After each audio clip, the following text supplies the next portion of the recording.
तीसरे स्कंद के 5वें अध्याय के 41वां श्लोक।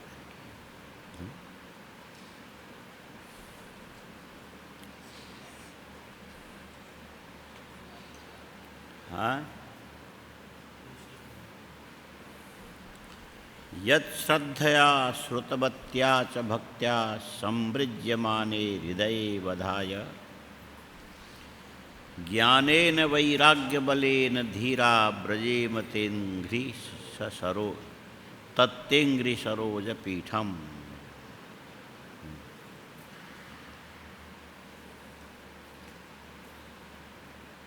व्रजेम तत्ते अंघ्रि सरोजपीठम। अंघ्रि माने चरण, अंघ्रि माने चरण। और इधर आओ, नहीं ऐसे, और हाँ हाँ,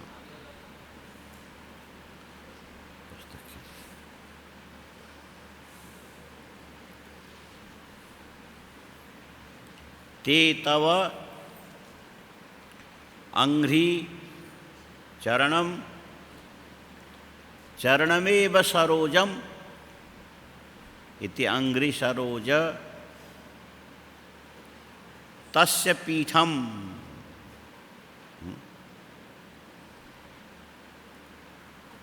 देवता स्तुति कर रहे हैं भगवान की, नारायण की स्तुति कर रहे हैं।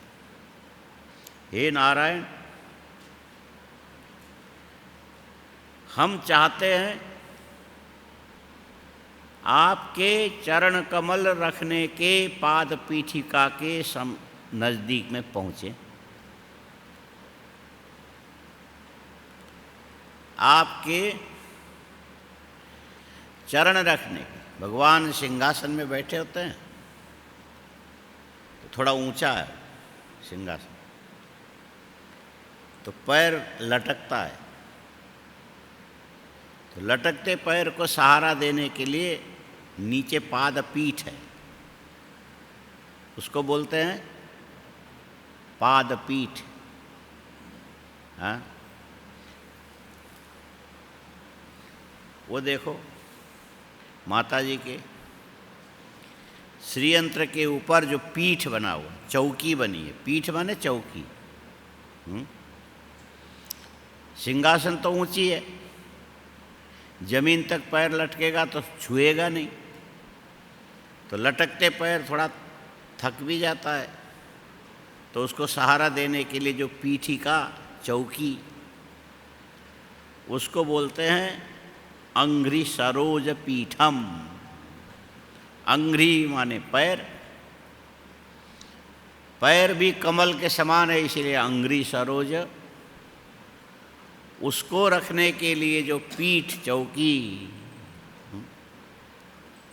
तो ये क्या, किस लिए इसका उल्लेख कर रहे हैं? बोले हम उसके नज़दीक में पहुंचना चाहते हैं। भगवान के चरण रखने के लिए जो पाद पीठ चौकी है, उसके सन्निधि में जाना चाहते हैं। क्यों जाना चाहते हो भाई? उसका कारण ये है, 40वें श्लोक के अंदर देखो लिखा, यस्यागमर्षोद सरिद्वराया पदम पदम तीर्थ पद प्रपन्ना। गंगा का जो जल है पापनाशक है। बोलो, गंगा का जल पापनाशक है। पाप को संस्कृत में आघ बोलते हैं। हाँ? आघ नाश अर्थ में मर्ष शब्द का प्रयोग है। हाँ? अघम मर्शयति इति अघमर्ष। तुम संध्या बंदन में करते हो ना, अघमर्षण एक कर्म होता है।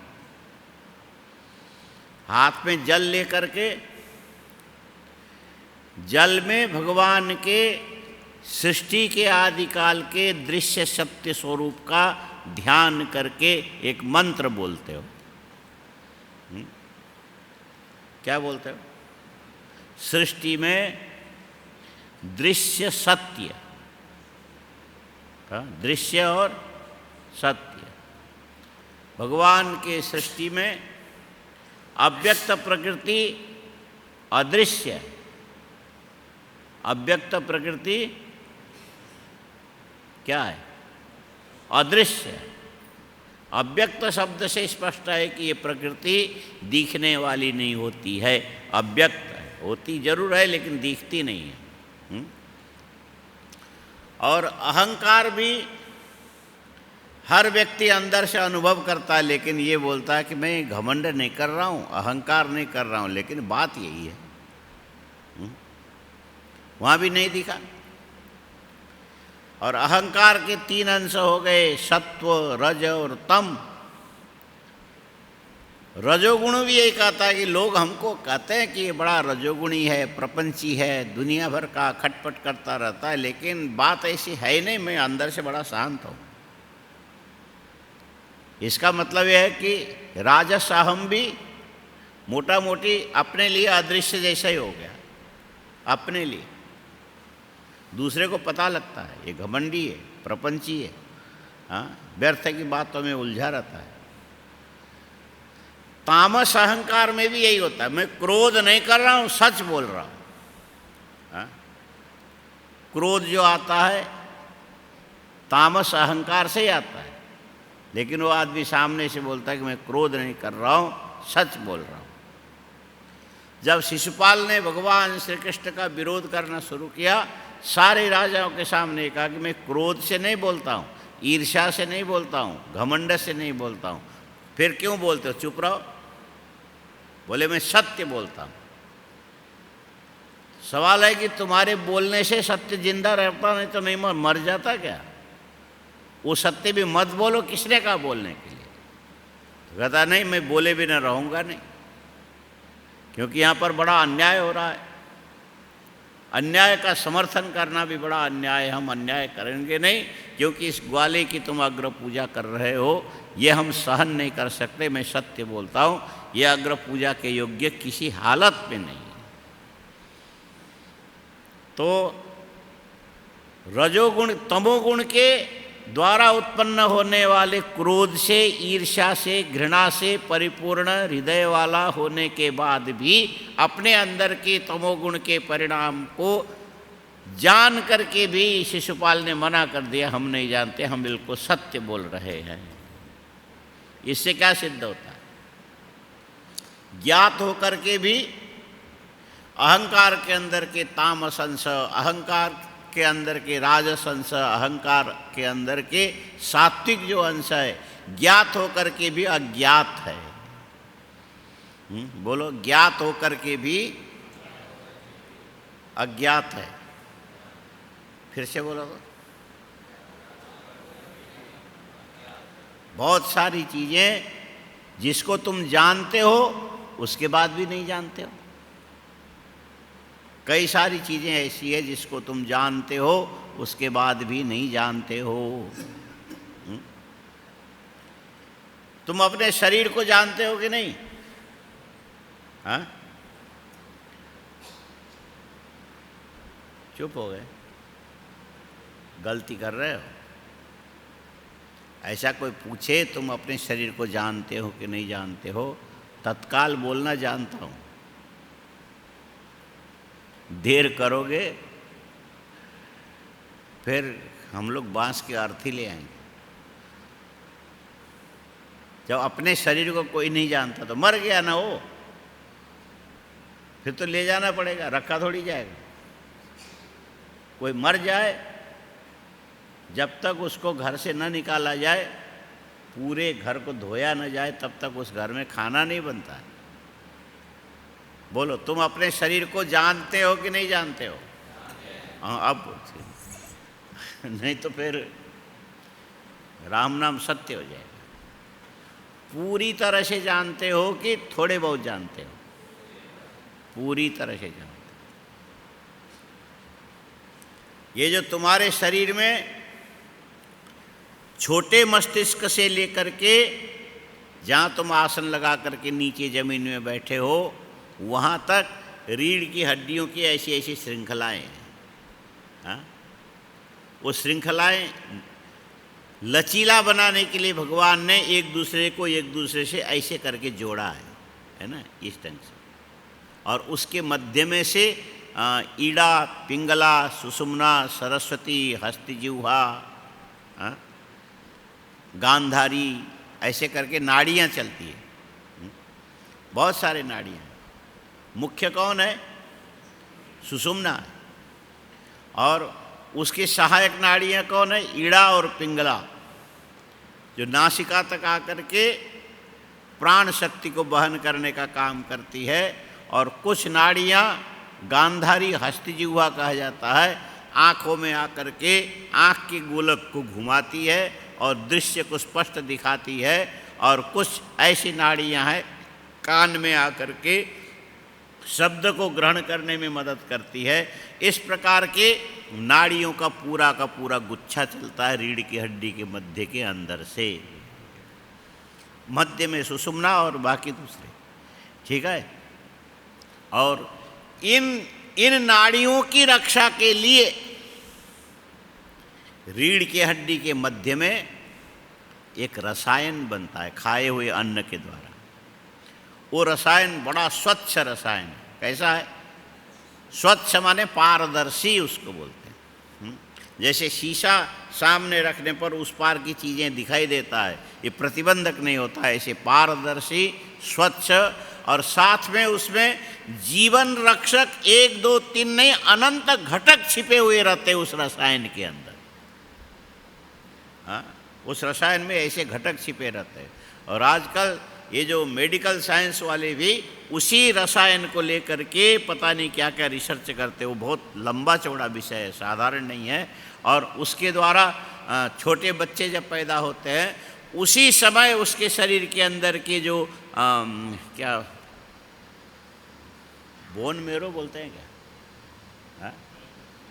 ये जो रीढ़ की हड्डी के मध्य से लेकर के उसको क्या क्या प्रक्रिया से सुरक्षित रखते हैं, कोई भी बीमारी का इलाज उससे करने के दिशा में लोग आगे बढ़ रहे हैं।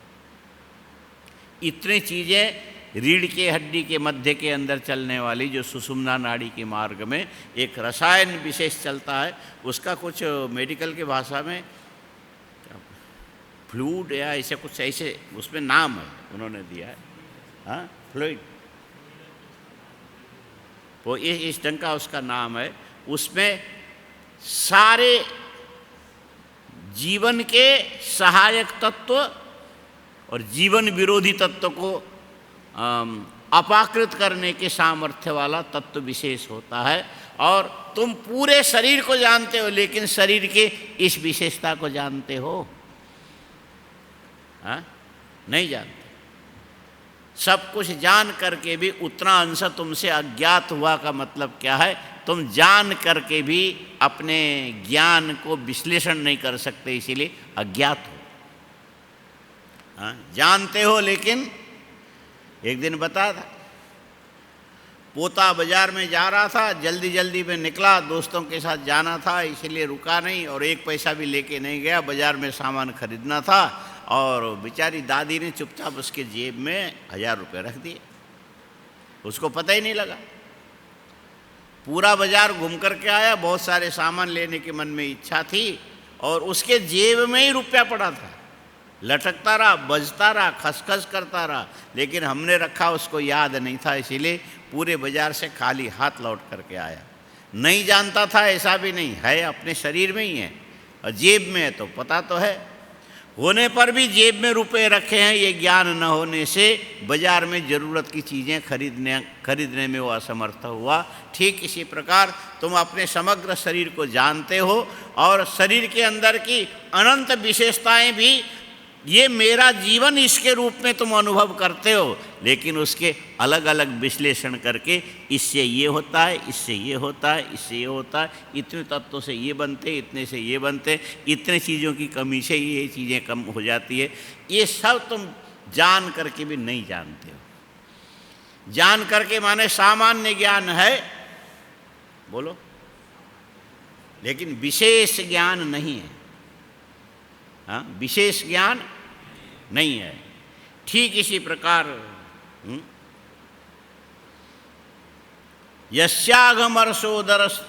मरसोदसरिद्वराया पदम पदम तीर्थ पद प्रपन्ना, 40वें श्लोक के अंदर जो आया,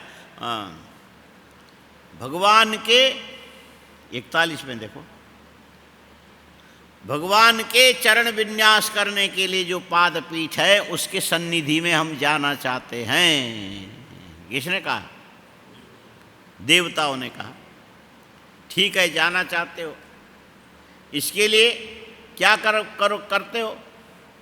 बोले हम ऐसा करते कि आपके चरण से गंगा निकली है, भगवान के चरण से, और हम उस गंगा के किनारे दुनिया से मन को हटा करके भगवती तब तीरे नीरमात्रासनोहम विगत विषय तृष्णा कृष्णमाराधयामि सकल कलुष भंगे स्वर्ग सोपान संगे तरल तर तरंगे देवी गंगे नमामि। देवी गंगे पुनः तू है, देवी गंगे याद है। भगवती तब तीरे लिख लो, कभी काम तो क्या आना है, टाइम पास कर लो और क्या। भगवती तब तीरे लिखा, भगवती तब तीरे नीरमात्रासनोहम, नीरमात्रासनोहम, एक पद हो गया। अब बोलो तो, भगवती तव तीरे नीरमात्रासनोहम, बोलो।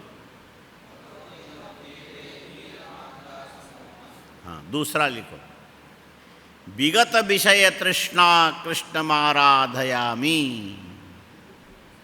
विगत विषय तृष्णा कृष्णमाराधयामि।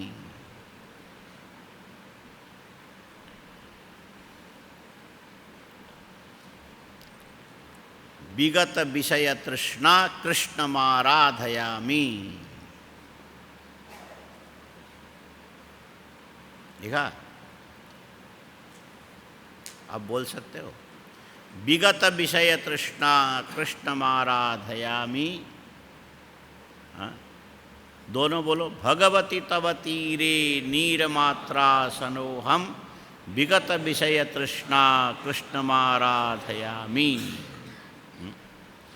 सकल कलुष भंगे, सकल कलुष भंगे, हाँ मैं भूल तो नहीं, भगवती तव तीरे नीरमात्रासनोहम विगत विषय तृष्णा कृष्णमाराधयामि, कृष्णमाराधय, हाँ, सकल कलुष भंगे स्वर्ग सोपान संगे, सकल कलुष भंगे स्वर्ग सोपान संगे तरल तर तरंगे देवी गंगे पुनातु। क्या लिखा? तरल तर तरंगे देवी गंगे पुनातु।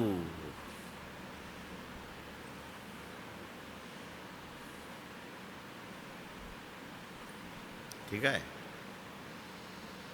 भगवती तव तीरे नीरमात्रासनोहम विगत विषय तृष्णा कृष्णमाराधयामि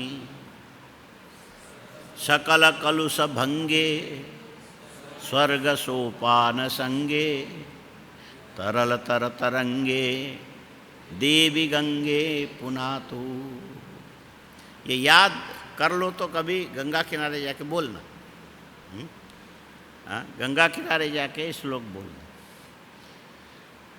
डुबकी लगाना, डूब नहीं जाना। हाँ, क्या करोगे? डुबकी लगा के बाहर आना, डूब के मत जाना।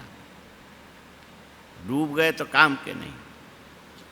उससे पहले ये बोलना, भगवती तव तीरे नीरमात्रासनोहम विगत विषय तृष्णा कृष्णमाराधयामि। बोलना, हे भगवती, हे गंगे, आपके किनारे रहने का सौभाग्य मुझे कब मिलेगा? गंगा बोलेगी, मूर्ख, अभी बैठा तो है, और क्या चाहिए? बोले, अभी तो ऐसे आया, नहाऊंगा और चला जाऊंगा। कैसे रहना चाहते हो? यहीं पड़े रहना चाहता हूं, गंगा किनारे केवल।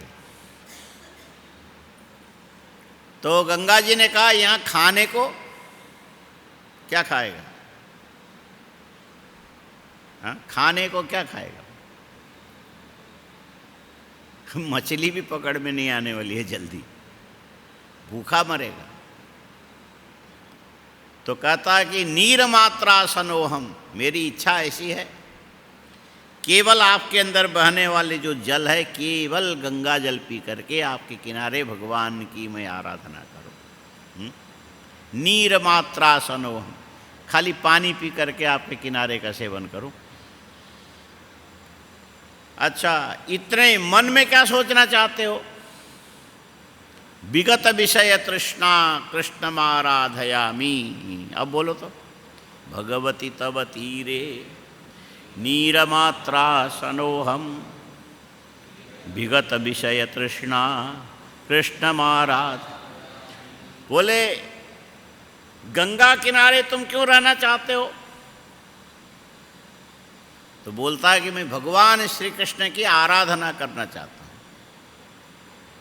घर में बैठ के कर, भगवान की आराधना घर में भी तो किया जा सकता है।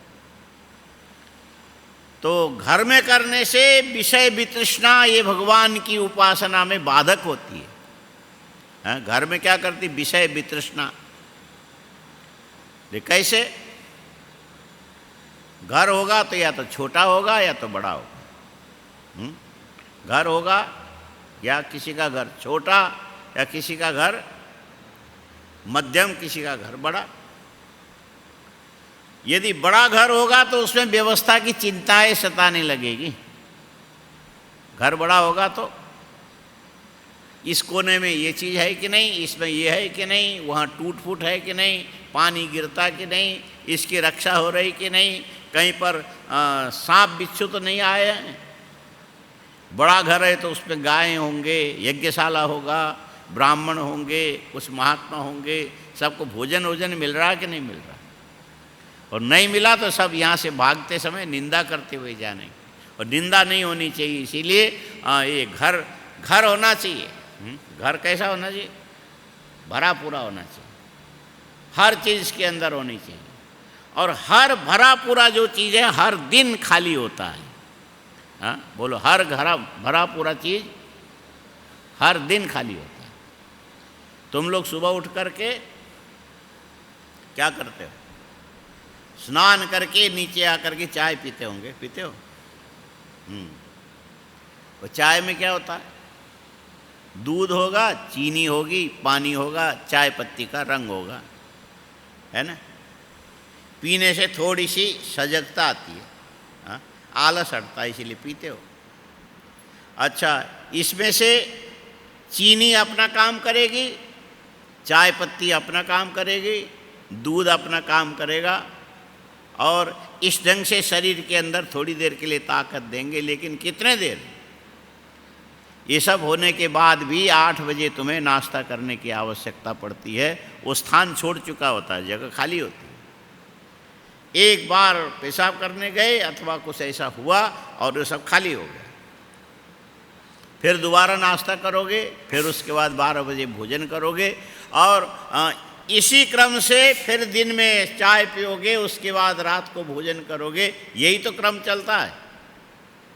तो यहाँ दिखता तो ये है कि हम ये भी शरीर में दे रहे हैं, ये भी दे रहे हैं, ये भी दे रहे हैं। चाय भी चल रहा है, नाश्ता भी चल रहा है, भोजन भी चल रहा है, चावल भी है, दाल भी है, नमक भी है, मिर्ची भी है, चटनी भी, पता नहीं क्या क्या है।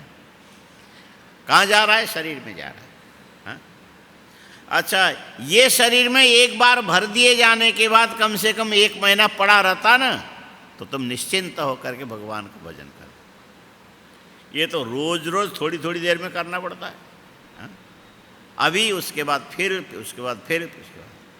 और बड़े घर में बड़ा परिवार में ज़्यादा लोग, ज़्यादा लोगों की ज़्यादा इच्छाएं, उन सब को पूरा करने के लिए ये कहाँ से आएगा, ये कहाँ से आएगा, ये कहाँ से आएगा, ये कैसा होगा, ये कैसा होगा, इस प्रकार की जो चिंता मन के अंदर बनी रहती है, इसको विषय वितृष्णा बोलते हैं।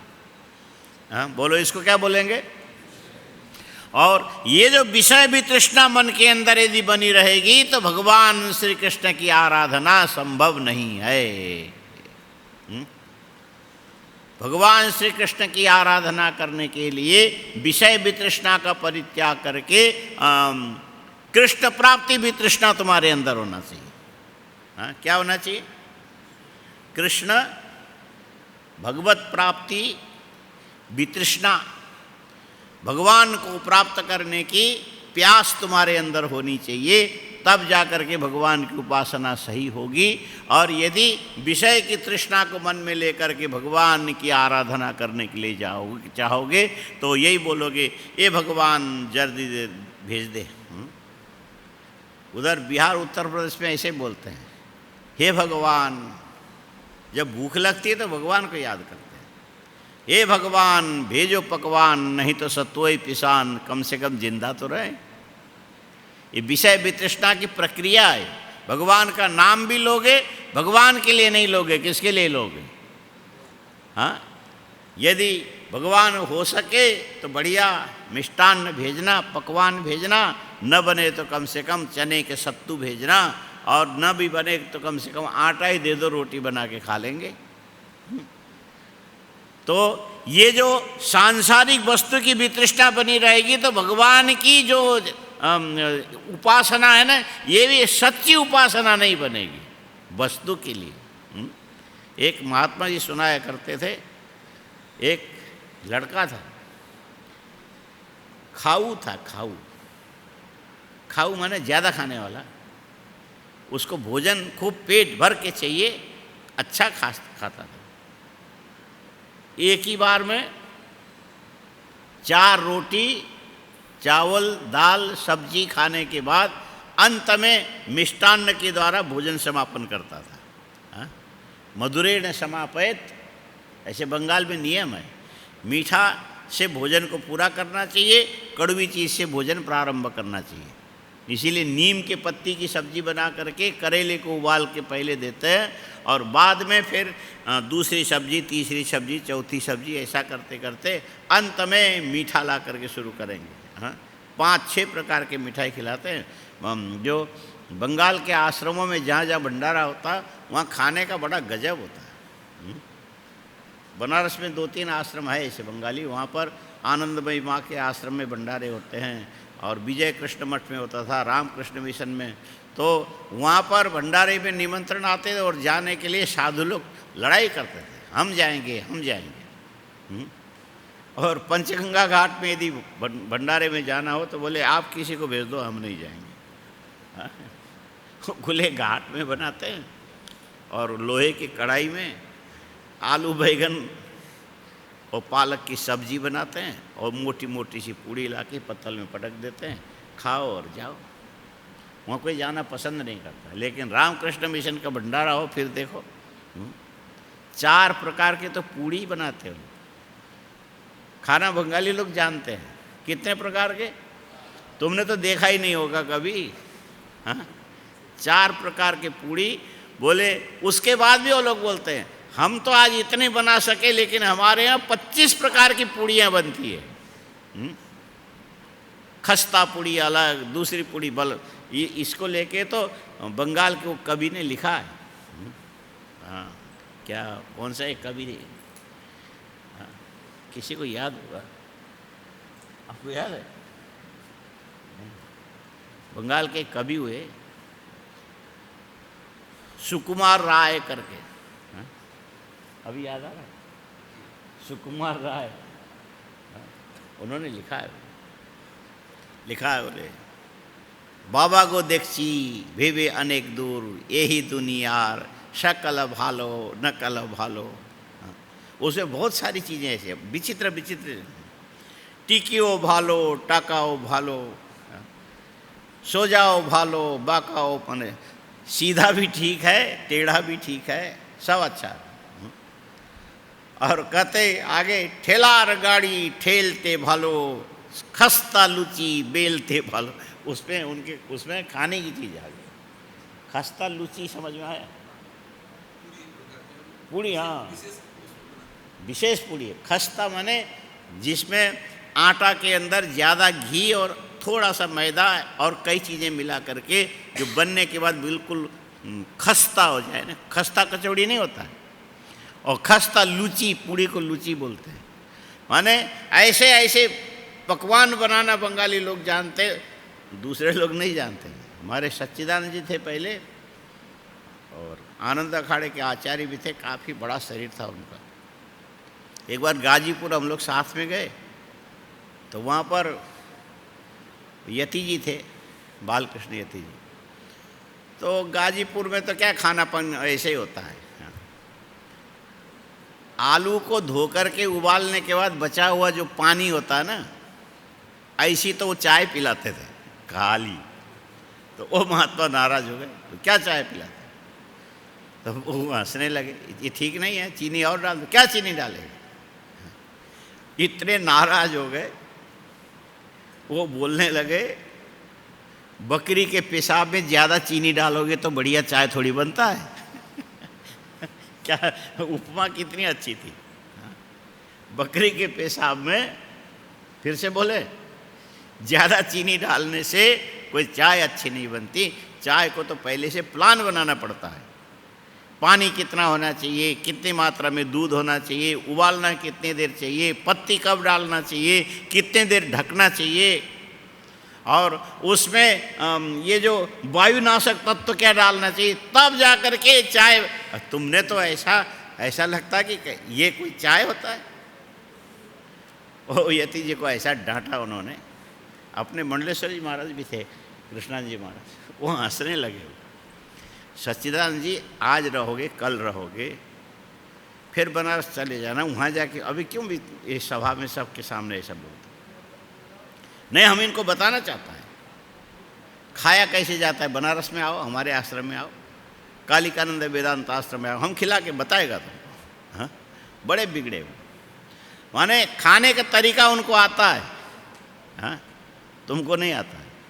तो रामकृष्ण मिशन, विजय कृष्ण मठ, और ये जो काशी में आनंदमयी माँ आनंदी माँ भी ऐसे, उनके यहाँ इतने बड़ा वो भंडारा के लिए हॉल है, और सब महात्मा लोग बैठते थे। तो वो स्वयं आती थी, और पूरे पंक्ति में जितने महात्मा बैठे सबको हाथ जोड़ के प्रणाम करके नमस्कार करके फिर उसके बाद जाती थी। उनका ऐसा वो भी एक अलग विभूति थी। और एक दिन ललिता घाट में बड़े जो भारती स्वामी जी थे, शंकर चैतन्य भारती, और उनके दर्शन करने के लिए गई। तो किसी ने कहा कि आनंदमयी माँ आई है, आपसे दर्शन करना चाहती। उसको बोलो मैं स्त्रियों से नहीं मिलता हूँ, जाओ। तो चली गई, उनके दरवाजे में नमस्कार प्रणाम करके चली गई। और दूसरे दिन प्रातःकाल उठ करके स्वामी जी ने अपने सेवक से कहा, कल कोई एक माता जी आई थी, तुमने कहा था, फिर चली गई? बोले हाँ। वो कौन थी? बोले उनका यहाँ पर आश्रम है, शायद भदैनी है, कौन सी ऐसी जगह में है, भदैनी में है, हाँ? भदैनी में आश्रम, और वहाँ चली गई। तुम उनके आश्रम को जानते हो? बोले हाँ। मुझे लेके चलो। तो शंकर चैतन्य भारती बहुत बड़े विद्वान तपस्वी, उनके उस समय उनके जैसा कोई था ही नहीं। तो अपने सेवक के साथ गए, और किसी को बोल दिया कि माँ आनंदमयी से कहो कि स्वामी शंकर चैतन्य भारती जी आ रहे हैं, आपसे मिलने। वो तो दौड़ी दौड़ी बाहर आई। बाहर आई तो वहीं खड़े होके हाथ जोड़ा, या देवी सर्वभूतेषु मातृरूपेण संस्थिता नमस्तस्यै नमस्तस्यै नमस्तस्यै, इतना करके प्रणाम करके लौट के वापस आ गए। उनके सेवक ने कहा, कल तो आपने दुत्कार के भगा दिया, आज क्या किया? बोले देखो मैं भी भगवती का उपासक हूँ, और ठीक है मैं अपना साधु का धर्म पालन करता हूँ, इसीलिए स्त्री दर्शन नहीं करूँगा करके तिरस्कार किया था, लेकिन मुझे माता जी ने मना किया, ऐसा नहीं करना चाहिए, तो उस प्रायश्चित्त के लिए आया हूँ, आया समझ। और दोनों अपने आप में अलग थे, कोई साधारण आदमी जा कर के ऐसा बोलता तो स्वामी जी थोड़ी जाते हो, सबके अपने अपने हिसाब होता है ना। अच्छा, अब सवाल है कि नारी मात्र के प्रति आदर का भाव प्रदान करने के लिए, और भगवती के उपासक थे इसीलिए चले गए, तो आनंदमयी माँ भी ऐसे महात्माओं को बुला के बैठा के भोजन करके सब में प्रणाम करके सबको परमात्मा भाव से देखती थी। अच्छा, ये सारी चीज़ें कब हो सकती है? विषय वितृष्णा मन में कम होने पर ऐसे बड़े बड़े काम आराम से हो सकते, और हमको ये भी चाहिए, ये भी चाहिए, ये भी चाहिए। धनं च मे, वित्तं च मे, ज्ञातृं च मे, भूतं च मे, भविष्यं च मे, हमारा भविष्य भी अच्छा होना चाहिए, बीता हुआ समय भी अच्छा। अरे बीता हुआ समय तो चला गया, क्या अच्छा होगा, फिर भी मांगा गया। गेहूँ चाहिए, तिल चाहिए, मसूर चाहिए, मूंग चाहिए, पता नहीं क्या क्या आदमी को नहीं चाहिए। ये विषय वितृष्णा है, ये मन के अंदर यदि जब तक बना रहेगा तब तक भगवान श्री कृष्ण की उपासना सही ढंग से होगी नहीं। और ये जो गंगा किनारे जाके भगत गंगा से प्रार्थना करता है, हे भगवती गंगे, हे माता जी, ऐसा समय मेरे जीवन में कब आवे, तब तीरे नीर मात्रा, केवल पानी पीकर रहूं। अन्न खाने से विषय वितृष्णा बढ़ती है, इसीलिए हमारे यहाँ व्रत उपवास इत्यादि का विधान है। यदि अन्न कम होगा तुम्हारे शरीर के अंदर, विषय संबंधी वितृष्णा भी कम होती चली जाएगी। इसीलिए व्रत करो, कभी कभी, हमेशा मत करना, और बीमार हो तो मत करना, नहीं तो व्रत करने का भी विधान है। और उसने ये प्रार्थना किया कि केवल गंगा जल पी करके गंगा किनारे रहूं, और शरीर गंगा जल के द्वारा शरीर के अंदर का स्थूल पाप नष्ट होने पर गंगा किनारे रह करके भगवान श्री कृष्ण की आराधना करूं, विषय वितृष्णा रहित होकर के, विषय के अभिलाषा से रहित होकर के भगवान श्री कृष्ण की आराधना करूं। अब पढ़ो तो ये लिखा है कि क्या लिखा है? भगवती तब तीरे नीर मात्रा, नीर माने जल मात्र पी करके, नीर मात्रा सनोहम विगत विषय तृष्णा कृष्ण मारा, संसार के सारे विषयों की अभिलाषा को छोड़ करके केवल गंगा किनारे, ये माता जी मैं भगवान श्री कृष्ण की आराधना करना चाहता हूँ।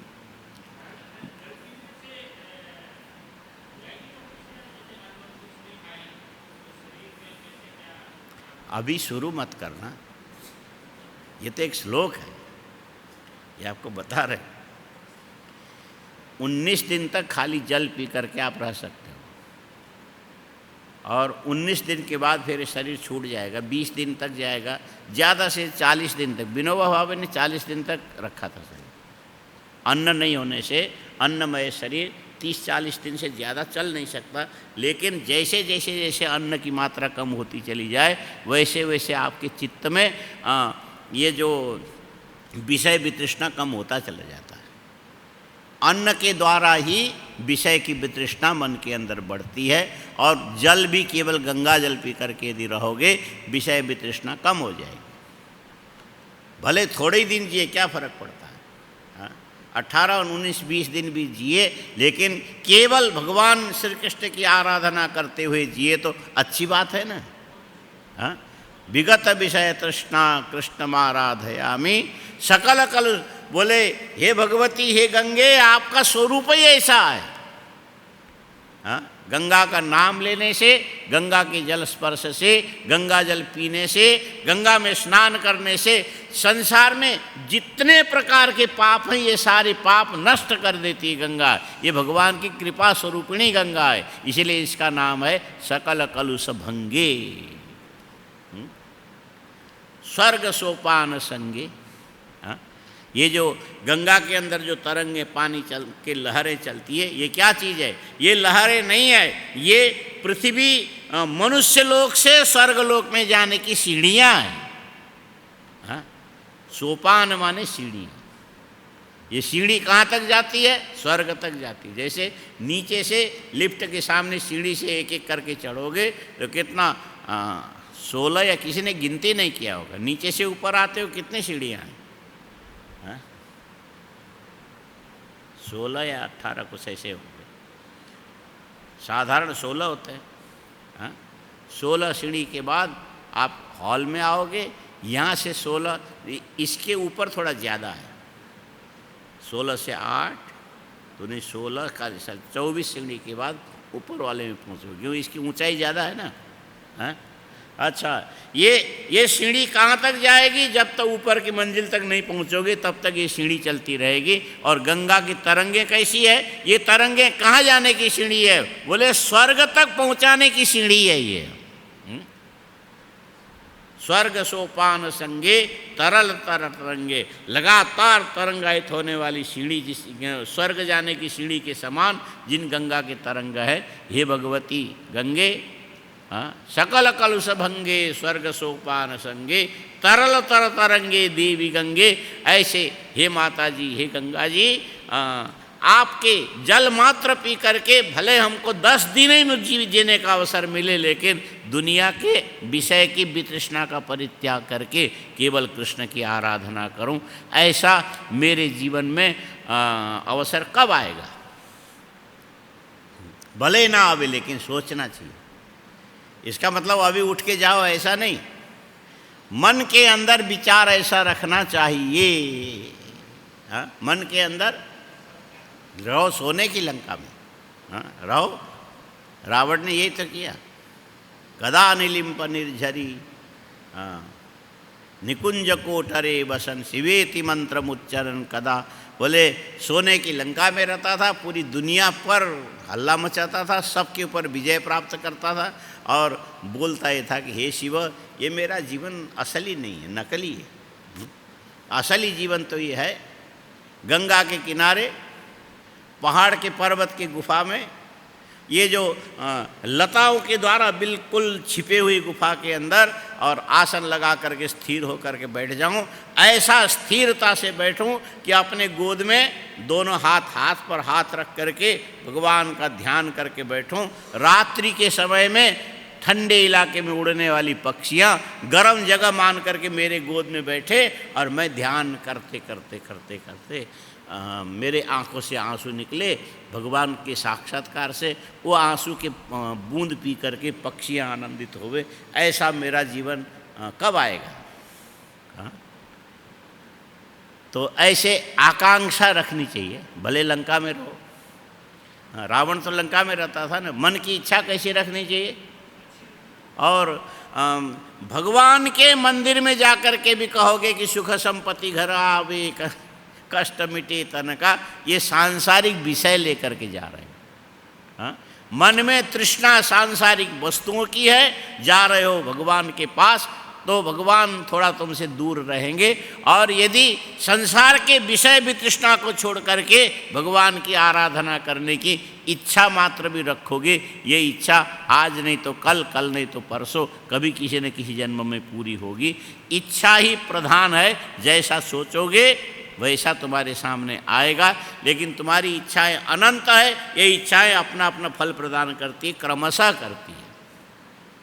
पहले वाली इच्छा का फल पहले मिलेगा, बाद वाली इच्छा का फल बाद में मिलेगा। और इतने सारे इच्छाओं की लाइन है कि तुम उसके फल अभी जो भोग रहे हो, पहले वाली इच्छाओं का फल भोग रहे हो। अभी जो अच्छी इच्छाएं होंगी इनका फल बाद में मिलेगा, जरूर मिलेगा। इसीलिए वितृष्णा जो होती है, इच्छाएं जो होती है, ये भगवत संबंधी होनी चाहिए। वितृष्णा कभी भी संसार संबंधी, विषय संबंधी नहीं होना चाहिए। विषय संबंधी वितृष्णा से रहित होकर के भगवान श्री कृष्ण की आराधना करोगे तो भगवान मिलेंगे।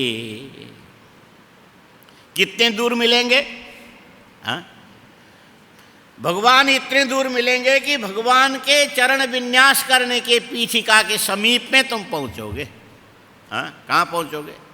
भगवान के भगवान सिंहासन के ऊपर बैठे हैं और उनके चरण रखने की जो पीठी का छोटी चौकी, उसके पास में तुम पहुंचोगे। और उसके पास में पहुंचने का क्या मतलब है? भगवान के पाद पीठिका के नज़दीक बोले हाँ यही जीवन का लक्ष्य, यही होना चाहिए। क्या मतलब है समझ में नहीं आता। कोशिश करो आ जाएगा। हाँ कोशिश करो समझ में आ जाएगा। दो प्रकार के शरीर के अंदर करण है, साधन है। कितने? दो प्रकार के करण है। एक बहिर्मुख करण है, उसको बाह्य इंद्रियां बोलते हैं। एक अंतर निहित करण है, उसको अंतःकरण बोलते हैं। बोलो, बाहर की ओर जाने वाले जो करण है उसको बहिष्करण बोलते हैं, और अंदर काम करने वाले जो करण है उसको अंतःकरण बोलते हैं। अंतःकरण 4 है, बहिष्करण 10 है। बाहर के करण कितने हैं? करण माने इंद्रियां। असाधारणम कारणम करणम, ज्ञान के प्रति, क्रिया के प्रति कारण बनने वाली जो तुम्हारे साधन है, 5 ज्ञानेंद्रियां, 5 कर्मेंद्रियां, ये 10 बाह्य करण है। ये कौन? 10 बाह्य करण। और मन, बुद्धि, चित्त, अहंकार ये अंदर के करण है। और कल ही बताया था बाह्य जो करण है इसके भी अधिष्ठात्री देवता है, अंतःकरण के भी अधिष्ठात्री देवता है। अंतःकरण के अधिष्ठात्री देवता का चिंतन करो तो मालूम पड़ेगा। मन का जो देवता है वो कौन है? मन का देवता है अनिरुद्ध। हाँ? मन का देवता कौन है? अनिरुद्ध माने भगवान श्री कृष्ण की पत्नी रुक्मिणी, रुक्मिणी का पुत्र हो गया प्रद्युम्न, प्रद्युम्न का पुत्र हो गया अनिरुद्ध। ये अनिरुद्ध क्या है? मन का अधिष्ठात्री, मन के अधिष्ठात्री देवता है। ठीक है। अच्छा, और बुद्धि के अधिष्ठात्री जो देवता है ये है प्रद्युम्न। हाँ कौन? श्री कृष्ण के पुत्र। मन बुद्धि हो गया। और चित्त के अधिष्ठात्री देवता है भगवान वासुदेव। कौन है? वासुदेव। और अहंकार के अधिष्ठात्री देवता कुछ लोग मानते हैं संकर्षण माने अनंत, और कुछ लोग मानते हैं ये अहंकार के अधिष्ठात्री देवता भगवान रुद्र है। लेकिन जो भी मानो उसका अर्थ यही है कि भगवान रुद्र अधिष्ठान है। भगवान रुद्र क्या है? अधिष्ठान है। और भगवान वासुदेव क्या है? आधेय है। अधिष्ठान आधे का मतलब ये होता है ये जो आसन है ना ये अधिष्ठान है। ये क्या है? और इस पर बैठने वाला आधे है। भगवान वासुदेव अनंत नाग के आसन के ऊपर विराजमान रहते हैं। हाँ? क्या बोलते हो? शांताकारम, ये तो याद हो। भुजगशयनम पद्मनाभम सुरेशम, विश्वाधारम गगन सदृशम मेघवर्णम शुभांगम, लक्ष्मीकांतम कमलनयनम योगिभिर्ध्यानगम्यम वंदे विष्णुम भवभयहरम सर्वलोकैकनाथम। ये भगवान विष्णु का स्मरण ऐसा करते हैं तो वहाँ यही बोला जाता है शांताकारम भुजगशयनम। बोलो। माने सर्प की शैया के ऊपर भी शांत भाव से बैठे। तो सर्प की शैया क्या है? भगवान का अधिष्ठान है। चाहे रुद्र मानो चाहे शंकरषण मानो, ये भगवान का अधिष्ठान है। आधे कौन है? भगवान वासुदेव है। और जिस सर्प के सिंहासन के ऊपर भगवान बैठे हैं उनका चरण पाद माने अंश। चरण पाद माने अंश। इसकी पीठिका क्या है? इसकी पीठिका है तुम्हारे अंदर का अहंकार। हाँ, भगवान के पाद पीठिका क्या है? मन, बुद्धि, चित्त, अहंकार। बोलो। मन भगवान का पौत्र है, बुद्धि भगवान के पुत्र है, चित्त भगवान स्वयं है। ये विराजमान है तुम्हारे हृदय के अंदर। और इनके चरण विन्यास का जो स्थान कौन है? ये तुम्हारा अहंकार है। ये जो तुम्हारा अहंकार भगवान के पाद पीठिका है। ये जो अहंकार क्या है? पाद पीठिका है। ये भाव यदि निरंतर तुम्हारे अंदर बना रहे तो याद रखना चाहिए तुम भगवान के सन्निधि में पहुँचे, चल करके नहीं पहुँचे। चल करके पहुंचना स्थूल पहुंचना है, ये कोई खास बात नहीं है। बिना चले तुम अपनी समझ से पहुंच गए। कैसे पहुंचे? बिना चले तुम अपने समझ से पहुंच गए, चल करके नहीं पहुंचे। हाँ, इसीलिए पहुंचा जा सकता है बिना चले भी, और जीवन भर चल करके भी तुम कभी पहुंच नहीं सकते हो, क्योंकि तद्दूरे तदवंतिके तदंतरस्य सर्वस्य तदु सर्वस्यास्य बाह्यतः। चल करके पहुंचना मुश्किल है और बिना चले भी तुम पहुंच सकते हो यदि तुम्हारे मन के अंदर विषय की वितृष्णा रहित हो करके केवल कृष्ण की आराधना इस ढंग से करोगे तो भगवान के चरण विन्यास के पाद पीठिका के नज़दीक का मतलब ये जो मैं हूँ मैं नहीं हूँ, भगवान के चरण विन्यास का एकमात्र साधन हूँ, इस ज्ञान में यदि तुम स्थित हो गए तो यहाँ से एक कदम उठाए बिना भी भगवान की प्राप्ति तुम्हें हो सकती है। भगवान के पाद पीठिका के नज़दीक जा सकते हो। इस बात को लेकर के अभी 41वां श्लोक पढ़ो तो ऐसा लगता है। पहले तो वो देखो, वो याद हो गया। भगवती तव तीरे नीरमात्रासनोहम विगत विषय तृष्णा कृष्णमाराधयामि सकल कलुष भंगे स्वर्ग सोपान संगे तरल तर तरंगे देवी गंगे पुनातु। इसमें एक बात यही है कि समझने लायक चीज़ यही है कि भगवती तव तीरे नीरमा विगत विषय तृष्णा कृष्ण महाराज, संसार की वितृष्णाओं से रहित होकर के केवल भगवान श्री कृष्ण की आराधना करने का अवसर गंगा किनारे मिले तो इससे बढ़िया और कोई बात नहीं। इसी इच्छा को लेकर के बड़े बड़े संयमी महात्मा लोग गंगा किनारे पर्ण कुटीर बना करके गंगा जल पी करके थोड़े बहुत भिक्षा याचना करके प्राण को टिकाए रख करके भगवान की उपासना करते हैं। और कैसी गंगा? जिसके जल को स्पर्श करने से अगवाने पाप, जिसका विनाश करने की क्षमता गंगा जल के अंदर विद्यमान है। और ऐसे ये गंगा निकली कहाँ से? भगवान के चरणारविंद से निकली है। उसके अघनाशिनी माने पाप नष्ट करने वाली जो जल का सेवन करने वाले अंत में जाके भगवान के चरण में ही पहुँचते हैं। हाँ, भगवान के चरण से निकलने वाली गंगा जल को सेवन करने वाला व्यक्ति अंत में भगवान के चरण तक पहुंचता है। ठीक इसी प्रकार सब देवता कहने लगे, हे परमात्मन, उसी प्रकार हम भी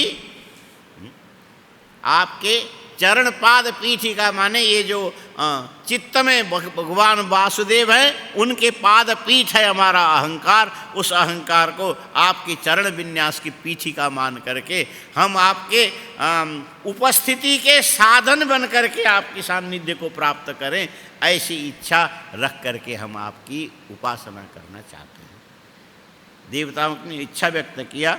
यद श्रद्धया, बोले इसके लिए तुम्हारे पास साधन क्या है? साधन माने पाथेय, पथ माने रास्ता। हाँ, पथ माने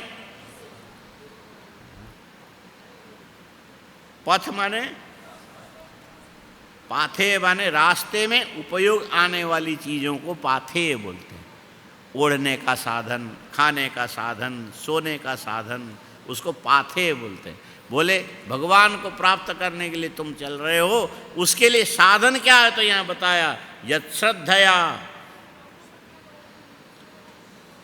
श्रुतवत्या च भक्त्या समृज्यमाने हृदय बधाय। बोले इसमें सबसे बड़ा साधन क्या है? तो बोले श्रद्धा पूर्वक श्रवण।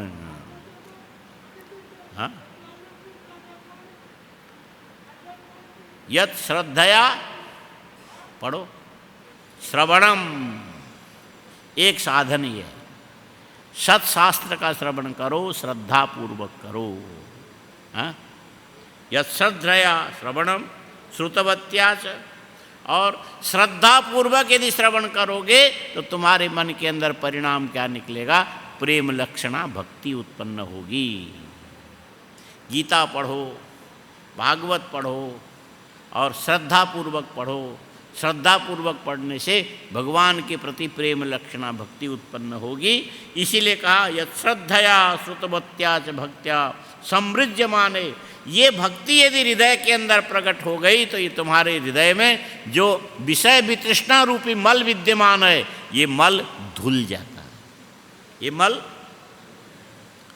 समृज्यमान का मतलब है साफ होना, स्वच्छ होना, निर्मल होना। जैसे कपड़े को पानी में भिगाते हो, पानी में भिगाने के बाद साबुन लगाते हो, साबुन लगाने के बाद उसको अच्छी तरह से मलते हो, बाद में फिर पानी से धोते हो, कपड़े का मैल निकल जाता है। वैसे श्रद्धापूर्वक सद्ग्रंथों का अध्ययन करके भगवान की भक्ति को यदि हृदय के अंदर तुमने प्रकट किया तो तुम्हारे हृदय के अंदर विषय वितृष्णा रूपी जो मल है, ये मल ये भगवान की भक्ति धो देती है।